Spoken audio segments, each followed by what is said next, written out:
Alright. I'm gonna be reading Stones to Abigail. And, this goes out to all my guys in the group chat I am who want me to read them a bedtime story. But, let's hop on in. This is Stones to Abigail, written by the infamous Greg. Or Onision? Onision. Alright, let me get my... Also, my upstairs neighbor is playing music like super loud, so if you hear that, that's just him being a little quirky. Alright, let's get going. Chapter 1. I was asleep until I met her. When I finally woke, I learned the meaning of perfect imperfection. I've always been the type of person to focus on stars as we spin beneath them, the cool breeze on a sunny day, scattered patches of grass under my feet, the world around me, often forgetting to even glance at the one within. I have remained emotionally unexplored for so much of my life. It is painful knowing some can go an entire lifetime without understanding their own heart, an internal lock waiting for the right key to change everything. This sounds so, forced or ingenuine just because we know who this is written by. And this is the self-insert of Mr. Onision. It was the first Monday of November. I opened my eyes, blinded by my recently painted wall-to-wall white room. Even my bed frame, constructed of purely metal, was painted white. It bounced off the walls, causing my eyelids to desperately clamp together. Painting my room like this was a clear act of subtle, self-inflicted psychological torture. I was going through another phase, from darkness to light, and repeat. Seemed like the story of my life. My mom could see the darker colors were depressing me. I felt comforted by them, but found there were good aspects of both extremes. I was happy to visit either side. They were both so simple. But right now, the intense light bouncing from wall to wall felt like it was ripping my mind in two. My mom didn't wake me. My alarm clock sat on my dresser with no explanation for its failure to function. The clock only illuminated a blank stare with 8:17 written all over its face. While entirely robotic, I imagined the clock to have the dumbest possible expression. One compliment. Yeah, not compliment, but comp. Complimenting. Complimenting? Whatever. Its failure to behave, anyway outside its random glitch infested nature. In the reflection of its plastic face, I could see myself unconsciously making the dumb expression I was imagining the clock to have. I laughed in my casual, dorky tone and began to get ready to leave home. Not my casual, dorky tone. Without breakfast, I left for school with a bogus note in hand to idealistically explain my tardiness. I think most of my teachers were too exhausted to worry about small variances in our appearance from time to time. With how low their pay likely was, I imagined there were very few rules most teachers cared about.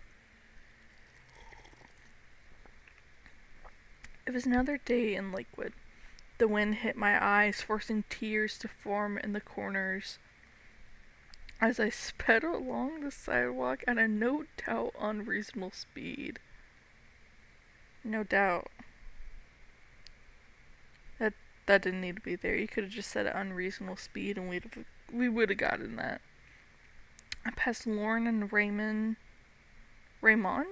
Raymond. Raymond. Whatever. Walking the opposite direction, no doubt headed toward the nearby church where all the students go to smoke, make out, and hide till school ends. They seemed so childish as they held hands and smiled excitedly as if they had gotten away with some tremendous crime. Mr. Hanson, my heavy-set middle-aged history teacher, rolled his eyes as I walked into class. James, talk to me after why did he, wow. This guy doesn't read because imagine putting, yeah, multiple people speaking in one paragraph. That's fucked up.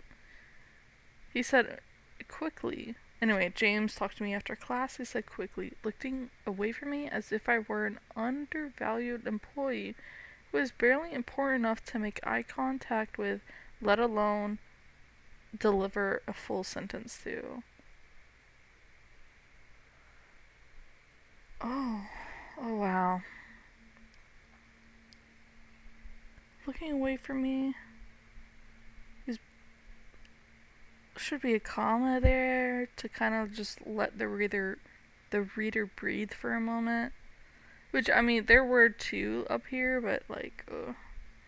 I have a note. I said he ignored me and continued his lecture on yet another topic that would not only be completely useless later in life, but wasn't even relevant for even a few seconds after the words left his mouth. Edgy, I hate school. There was only 15 minutes left in the class, but I felt it would be more stimulating to integrate myself into the room to yet again study my classmates' behavior than to sit in a hall watching the rows of scum-covered tiles inevitably slide off the decaying walls. Well, I quite like this part, but that is a long ass run-on sentence. For as long as I remember, I've enjoyed seeing how people move around and talk to each other, like they're all animals at the zoo. I would try to deliver a more accurate analogy if I felt there was one, but so many of them seem incredibly unaware of themselves, just living as if they were some generic predefined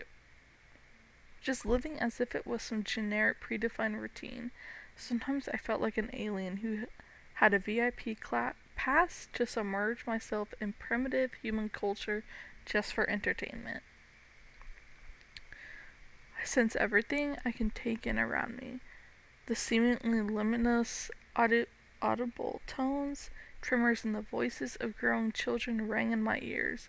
In studying people, I found myself gradually learning to literally feel the various personality types I encountered. I hyper-analyzed every inconsistent smell, the seemingly random clothing styles, freckles, and assorted hairstyles filled my mind with questions. Inconsistent smell. What does that mean in this context? Freckles? Why are freckles?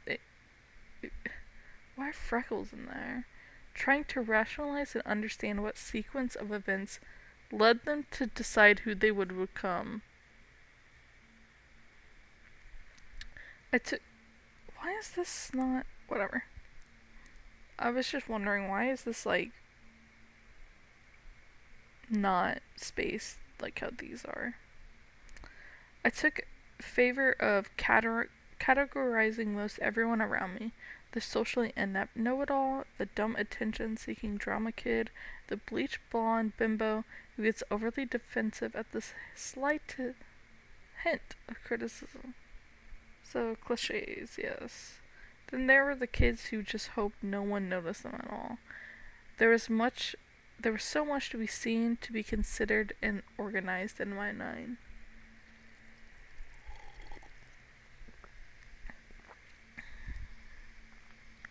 Class had just ended, so I walked over to Mr. Hansen's desk, placed the tardy note down in passing. As I walked out with the rest of my class, he called after me. James, we still need to talk. I responded, but continued to walk outside the room. I have to be early to my next class. Let's talk tomorrow. I walked quickly down the hall towards my art class, which was awkwardly placed in a trailer outside of my clearly poorly funded high school. On my way to the class, a fight had already broken out between two jocks who, no doubt, both had controlling iron-fisted fathers who brainwashed them into believing conflicts between men are best resolved with the blooding of their fists. Wow. He really likes run-on sentences, huh? These kinds of men plagued my mind with wonder.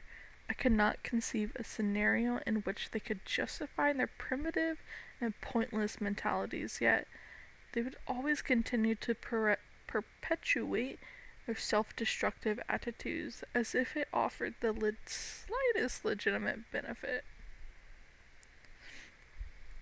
Ba-ba-ba.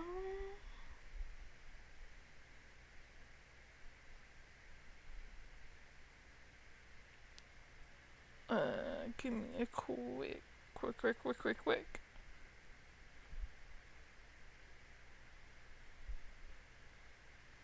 Alright. Okay.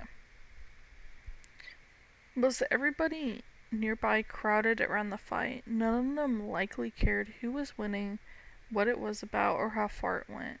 All they seemed to show concern was for their own amusement, as excited to see violence without having to pull out their own wallets to pay for it, as the sounds of flesh collided fist to cheek and chest, quickly followed the house and the surrounding. As the sounds quickly followed the house. That's not it. Okay. House from the surrounding students. They would scream, "Oh!" as if it were sincerely delightful to witness creatures like themselves suffer and fall apart before their eyes. Even if I had time to stop, I never really took pleasure in seeing strangers hurt each other. Most of all fights seemed unavoidable and were often initiated for a senseless reason. I know you could say it's more complicated than that. I would like to think it was as well, but reality trumps the way I wish things would be. There's no sense in fighting when doing so rarely helps anyone. As I approached my next class, the image of Abby's face illuminated the neon walls of my mind like a projector, teasing a theater screen with fleeting moments of depth and purpose. Ever since I met her, she had occupied a part of my consciousness. Whenever I wasn't near her, I missed her to an unrealistic extent. You could call my longing sad, especially considering we had barely talked to each other. She just had a strange effect on me, no doubt one similar to a willful addiction. There are few people in life which we pass by on a daily basis, barely aware of their existence.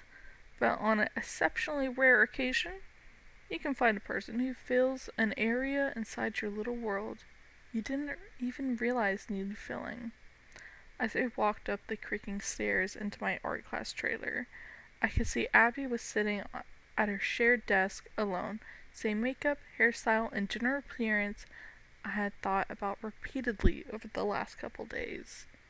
She was drawing pictures of her on her blue line paper, distracting herself from the cold that filled the oddly glowing room. I smiled slightly, trying not to be obvious.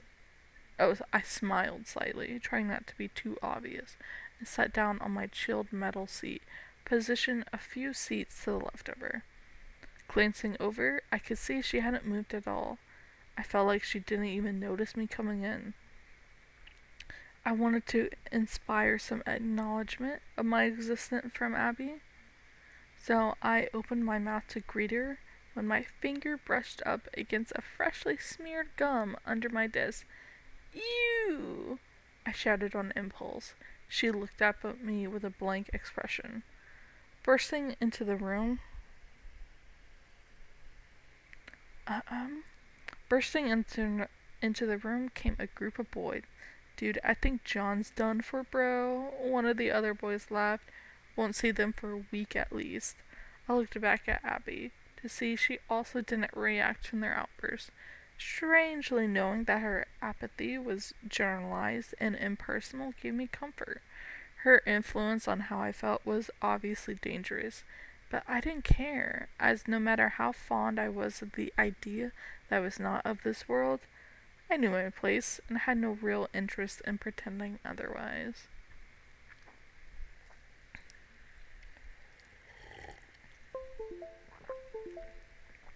Whoa there. Okay.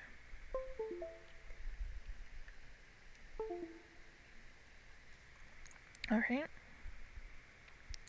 Jason, one of the boys, energetically praising. What is that sound? What is that sound? Okay. I hope that, okay, my thing is making a weird noise. I hope you guys don't hear that.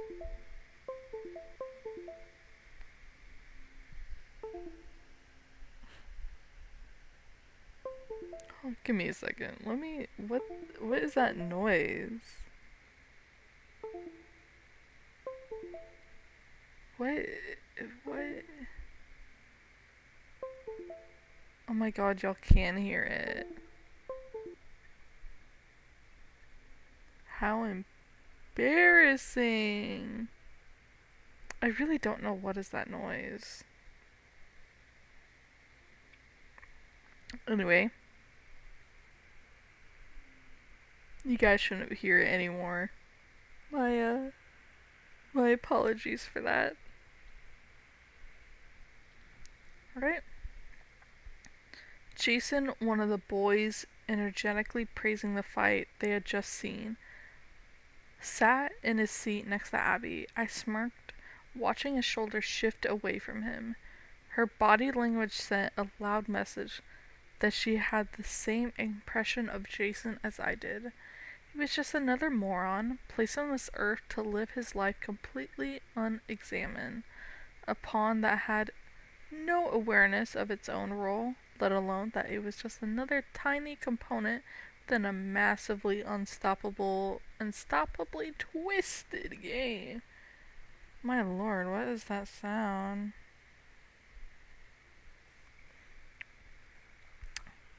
Okay, stopped. Wow. I know it sounds morbid and condescending, but my attitude was just something that naturally developed the more I studied human behavior. I would be so optimistic, but I find doing so would be like walking into a room with no windows and turning out the light. If you refuse to see the world around you for what it is, you're just wasting your eyes. Very deep, very true. Our class was just about to begin. My teacher, Miss Stanley, who looked like she should have retired a ridiculous 30 years ago, approached the front of the room talking about how art is sacred. She also discussed the random object she had us all draw the previous school day, and ironically graded it by using her own narrow-minded definition of art. I always wondered how teachers could even attempt objectively grading art. Is there any logic behind validating a form of self expression using a cold, blank, and white mathematical system? Yes. Obviously, art is subjective, but the basic and the fundamentals of art are not. Like, proportions are not. Proportions don't fucking change. If you're bad at proportions, you're bad at proportions. Today I'm going to place you with partners, Miss Stanley said as she pulled out sheets of paper outlining our activities to come. To keep this simple, I'm going to partner you with the person you are currently assigned to share desks with, she said. I sighed, knowing I was bound to be paired up with Alex, a guy I just specifically asked to be seated away from ever since he peed in a jar literally right next to me under our desk, acting like he was so cool for publicly exposing himself while simultaneously urinating. Ah, yes.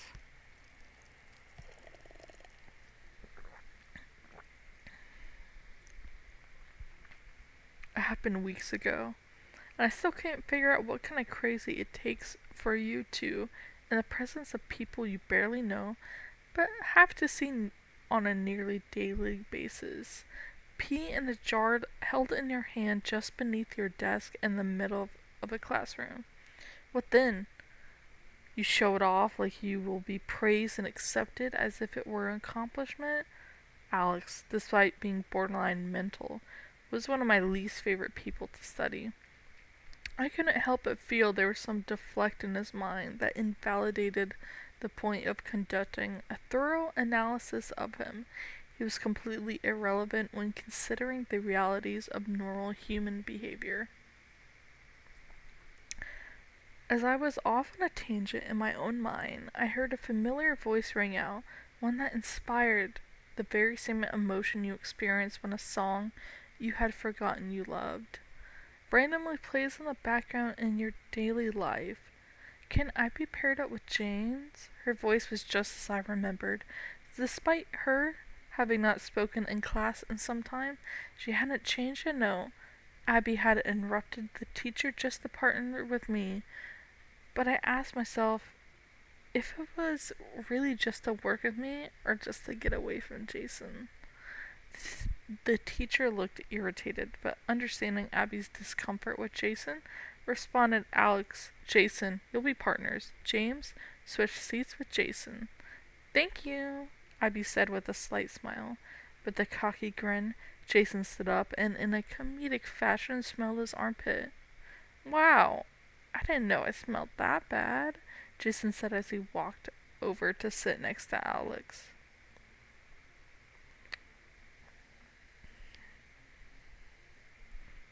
Approaching Abby was no doubt a way scarier. Can I mute something? Yes. Mute. Yeah.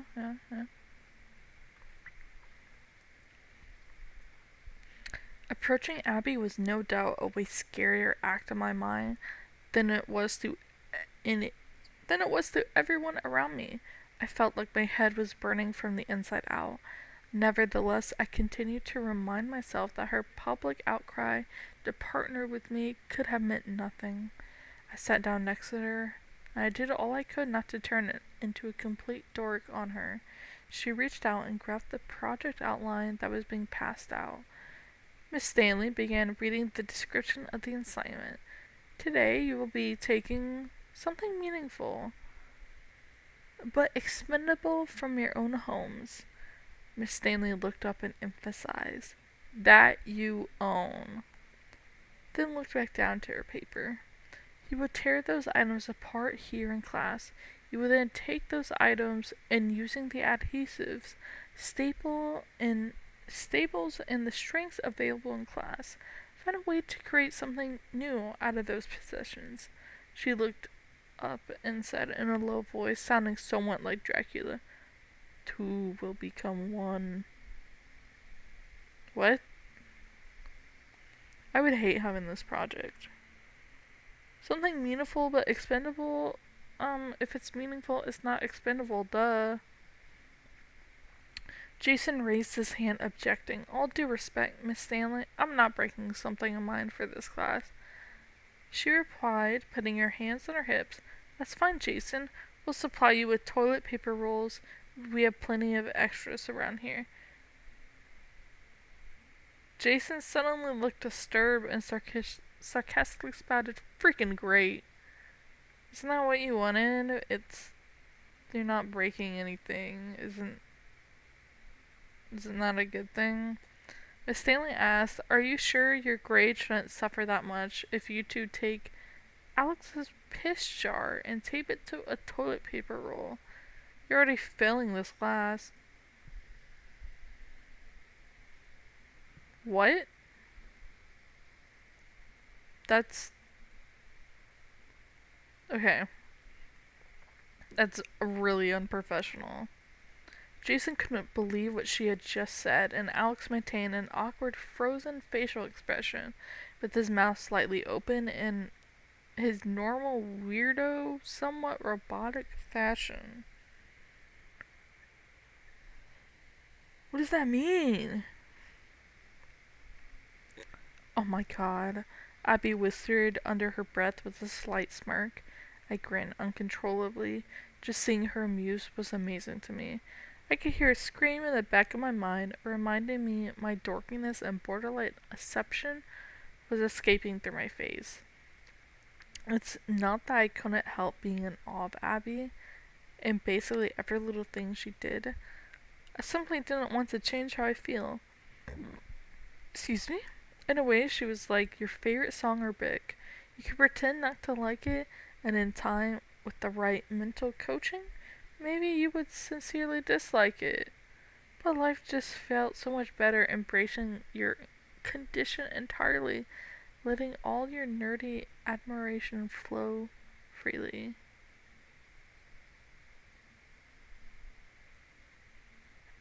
She was like your favorite. Okay, hold on. She was like your favorite song or book.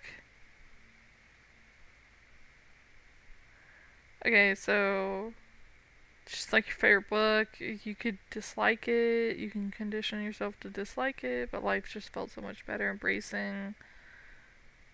Okay. Miss Stanley continued. If there's anyone else who has an issue, please take up my 1-800 number, which is... Put her hand up in the air, signaling the students to react, but only a couple kids replied aloud with their catchphrase.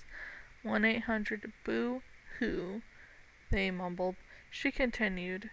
Good, now, for the rest of the class, please work with your partner on what you will bring and draw a prototype sketch for what you feel your final piece of art will look like.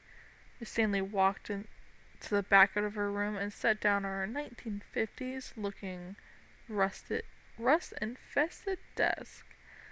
I would always laugh internally when I looked at the old thing. Maybe it's my way of coping with the fact that I attended one of the most run-down schools in the state. Alright. What are you going to be bringing, James? Abby asked. It was amazing hearing my name pass her lips, but no time to think. If I didn't respond right away, she would think I was totally awkward. I have no idea, I responded. Smiling, she said, I'm going to bring my hamster cage. I asked, did he die or something? She laughed. No, I never got one. The cage was just a gift from my dad. Your dad didn't get you a hamster for the cage? I asked. She paused and started to lose her smile. At the first sign of her smile fading, I felt like a crushing pressure in my chest. Hopefully you can find something that will work with that, she said. I couldn't help but feel like a total jerk despite not knowing what I even did wrong. Or what I did wrong, not even.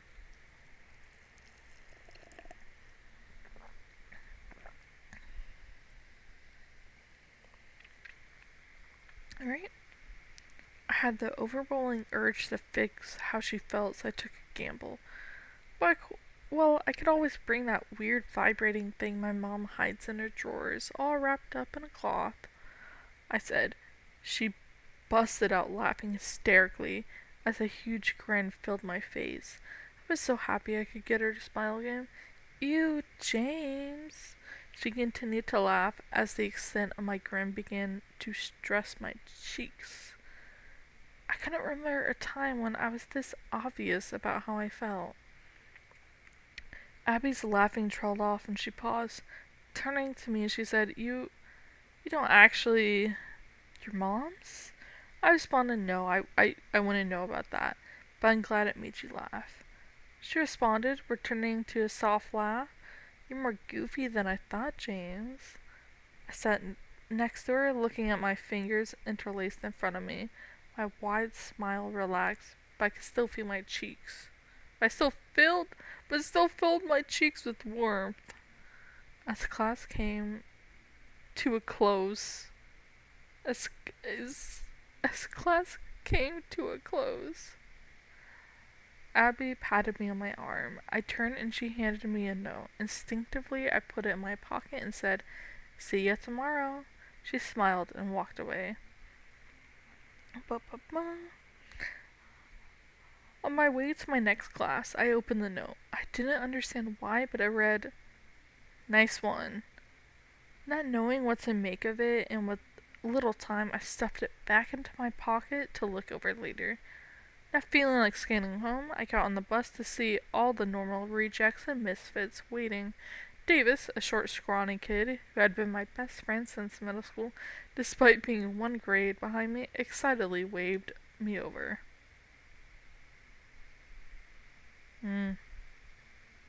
Should have put a comma, right there.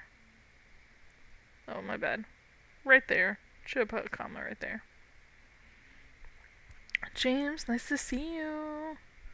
Or, James, nice to see you, he said in seemingly the darkest way possible. I smiled as he stood up, giving me the window seat, knowing damn well by then that I preferred it. As I sat down, I began to look out. As I sat down, I began looking out the window, analyzing the little humans running left and right to get to their buses. Something reached out and caught the corner of my eye. I immediately shifted my head to see what it was and quickly realized it was Abby, standing in the parking lot by some beat-up sedan. "What you looking at, James?" Davis asked. Without hesitation, I began to respond. "Oh, it's Abby. She's in my heart sang as I witnessed a boy I barely knew named Seth walk up and kiss Abby on the lips. "James?" Davis said, but by that point his voice was a faint echo in the darkness my mind instantly lost itself in. I felt like, after a life of numbness, I was finally about to truly feel warmth for the first time, only to have it all taken away in an instant, leaving me hopeless in the shadows alone once again. I looked down at my knees, feeling as if I had lost all muscle control in my neck. "Are you okay?" Davis asked. I responded with hesitation. "I'm just stupid." "No, you're not. You're one of the coolest guys I know," Davis replied. I continued my silence as he offered words of encouragement. "Okie dokie. Well, you're awesome and should be super happy if you want to talk. I'm your buddy, so I'm here to talk." I was too focused on the conflict raging in my mind to hear anyone at that point. I couldn't think about anything but Seth kissing Abby the entire trip home.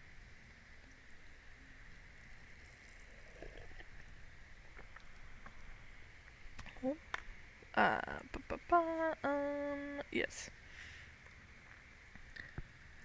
That night my mom was literally just serving lentil beans she prepared on her crock pot for the billionth time. A fair extravagation, but still, it was excessive to say the least.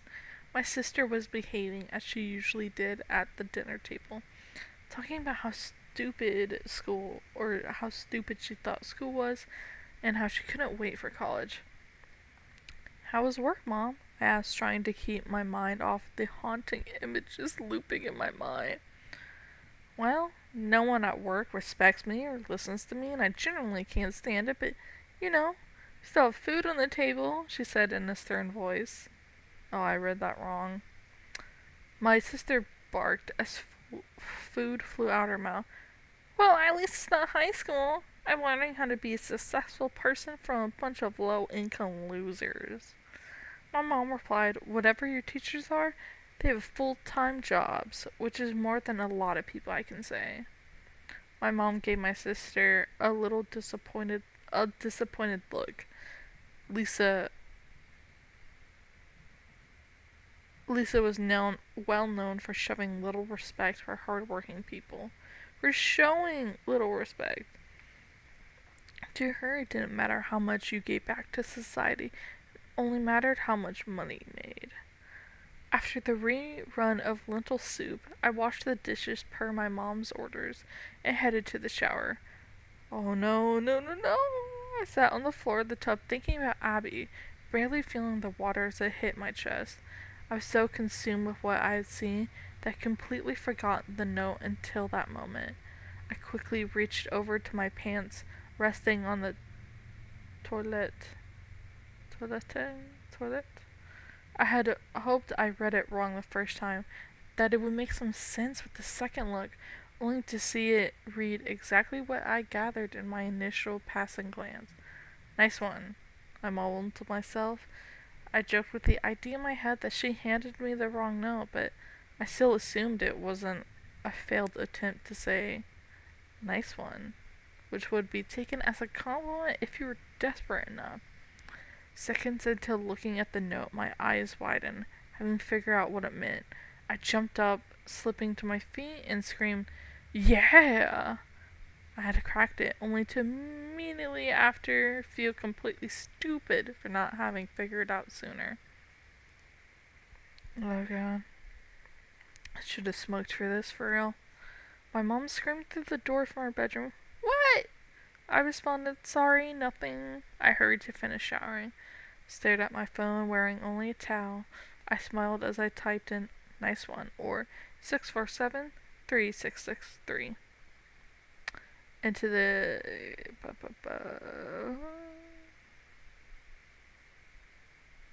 into the number keys. Oh my god. I assume we shared the same area code, otherwise she likely would have given me a longer sequence of letters, and I was right. After 2 rings, I got an answer. "What do you want?" a disgruntled man's voice asked. Like a bad engine struggling to start in a monster movie, I clumsily belted out a response. I was looking for... An unenthusiastic female voice in the background said, "Give me the phone." "Whatever," he said, dropping phone in front of her. "Hello?" I could recognize the voice now. It was Abby. Trying to hide my excitement by maintaining a normal tone, I said, "This is James." Abby excitedly screamed and responded, "Oh my god, you figured it out." Hearing her optimistic tone, I laughed, saying, "So, why?" She interrupted, "I was hoping to find out if you figured out what you were bringing to art class." I said, "Oh," and looked around quickly around my room. I couldn't see anything immediately, so I just said, "I'll surprise you." She then replied, "Oh, come on, tell me." My eyes looked on a possible item for the project. "How about my bear? I'll bring my bear," I said. She replied, "Oh, okay. Oh, I have an idea. Instead of the cage, I'll bring a stuffed animal of mine and we'll make like a zombie bear." I laughed. "Awesome," I said. "Okay, I'll see you tomorrow," she replied happily. I answered, "Okay, bye." Just before she hung up, I could still hear her laughing, leaving me with a sense of accomplishment and a lasting smile, as if it were painted across my face. Oh my god, how much? Oh my god, that took 40 minutes to read 8 pages. Wow. How long is chapter 2? Oh, baby. Chapter 2 is little, little thick. I need to go eat lunch. I'll probably call it a nice little intro. You know how it is.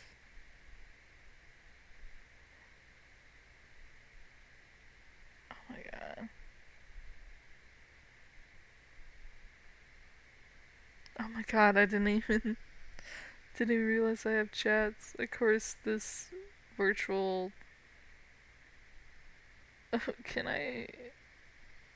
Yeah, I'm gonna plan the virtual correspondence person because, like, get out of here. Hey dude, what's up? I don't even know if you're still here in the chat, but, uh,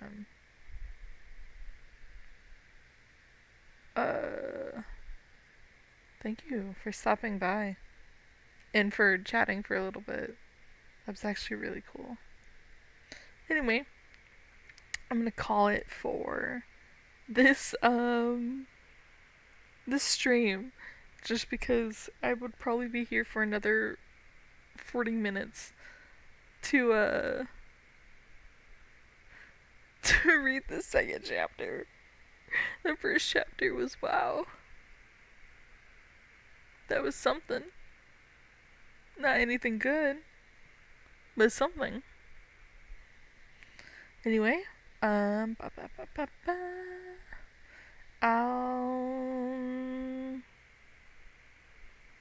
Yes, I'm gonna head out. Uh, I'm gonna upload this as a VOD on YouTube so that I can read some bedtime stories to my friends. But thank you for watching, and for anyone who stopped by. It's super cool, super nice, and I'll catch you guys hopefully soon. It's nice to be streaming again. But bye.